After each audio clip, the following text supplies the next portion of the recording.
We've come to the Israel Museum to talk about how we can know that the Bible is true.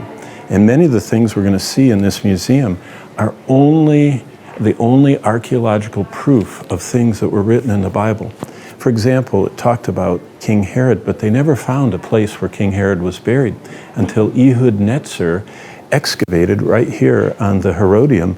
And on the side of the Herodium, he found this completely broken and smashed box, which after they put it together, looking at the ornate work on it, it was a burial box, a ossuary, or a coffin of a king.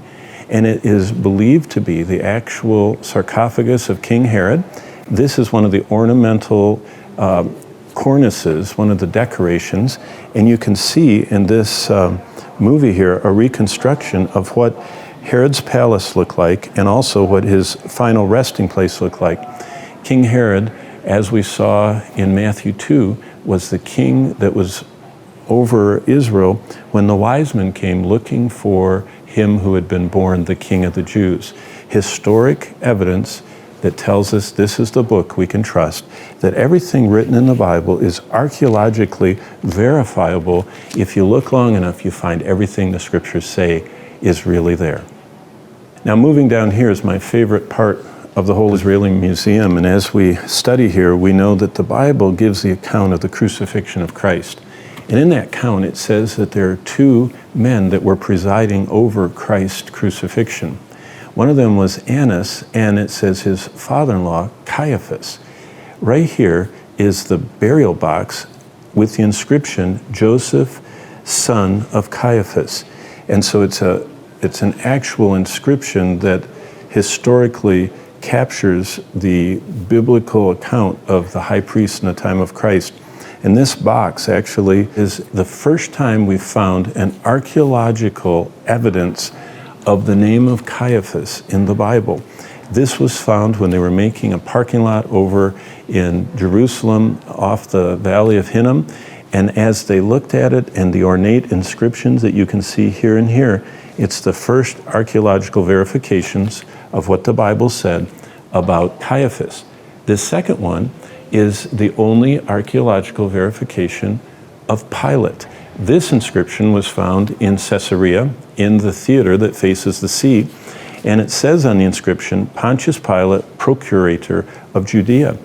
For hundreds of years, this stone was upside down and used as a seat in the theater.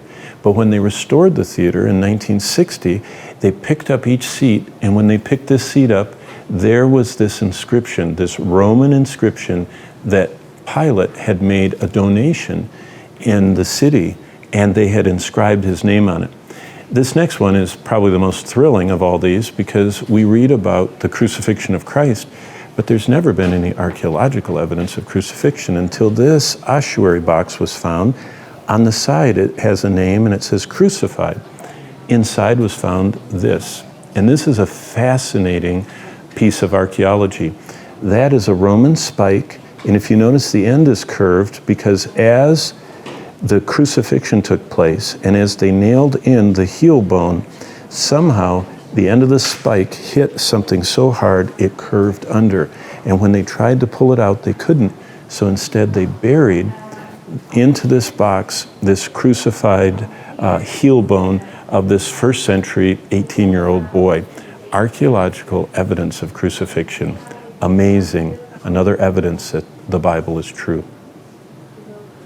This case over here, these are the vessels that were ritually pure. If you had a clay vessel, things could seep in and it would make it impure.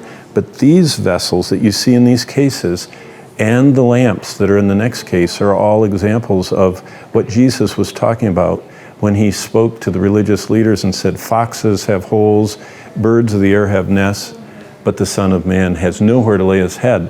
While he said that, look at the tableware and all the way around here, you can see the high level of beautiful artistic work. This is a lamp that has about 20 oil lamps for lighting. It would hang down in the center of a feast, and all of the other tableware. This is an actual table that was found in Jerusalem from the time of Christ.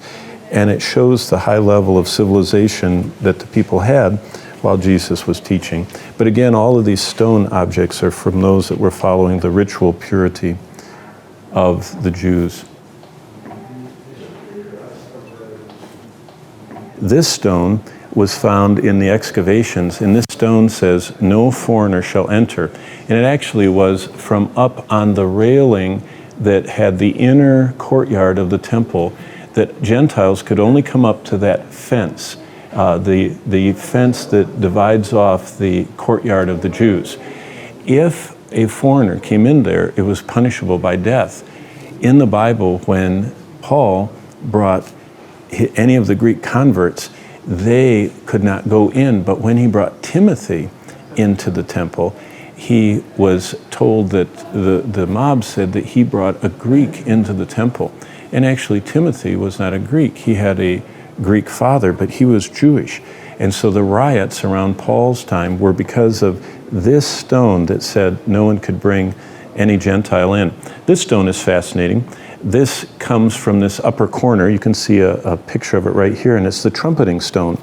And this corner was the upper corner. You can see the little black dot right there on the corner of the temple at this high point on the corner.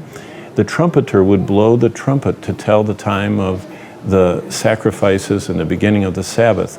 And up there, when the Romans came, they threw that stone down, and it was actually found right down at the bottom, this very stone. And when we get to the southern steps, you'll see a reproduction of this. And this is the actual stone they found right down there, thrown down by the Roman destruction. As Jesus said, not one stone of the temple was left standing.